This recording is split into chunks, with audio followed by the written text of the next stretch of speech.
Mummy आणि मी निघालोय मोशीला, पण घराबाहेर पडताना गाडीचं फुटरेस्ट काढलंय का नाही हे चेक केलं पाहिजे. तर नमस्कार मित्रांनो, स्वागत आहे तुमचं आपलं पुन्हा एकदा नवीन व्हिडिओमध्ये. तर आज चाललोय आम्ही वृषाल दीदीकडे. तर जाता जाताच आम्ही ठरवत होतो की माहीसाठी काय खाऊ घ्यायचा, पण एका दुकानामध्ये जाऊन आम्ही माहीच्या मम्मीसाठी खाऊ घेतला आणि माहीसाठी खूप सारे चॉकलेट्स घेतले. बायकांचं कसं असतं ना, भाजी घ्यायची असो वा नसो, पण भाव मात्र विचारला पाहिजे. आणि असं करत करत आम्ही येऊन पोहोचलो होतो दीदीच्या सोसायटीमध्ये. लिफ्टमध्ये आल्यावरती आरशात स्वतःला बघणं म्हणजे एक शास्त्रच आहे, हो का नाही. घरी पोहोचताच दाजींनी एकदम हसून आमचं स्वागत केलं. माही सोबत गप्पा मारल्या, तिच्यासोबत धमाल केली आणि तिला चॉकलेट दिलं. बघा तिची रिॲक्शन.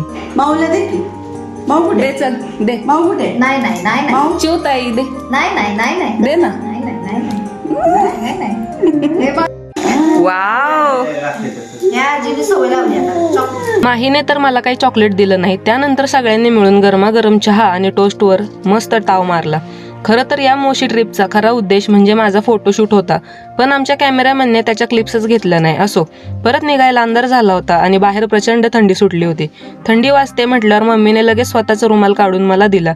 जग कितीही बदललं तरी स्वतः गोटून मुलाला ऊब देणारी माया तर आईकडेच असते. येताना आमच्या जुन्या घरावरून आलो. जुन्या आठवणी क्षणात डोळ्यासमोर ताज्या झाल्या आणि शेवटी आम्ही सुखरूप घरी पोहोचलो. ब्लॉग कसा वाटला नक्की सांगा. Thank you so much for watching. Bye.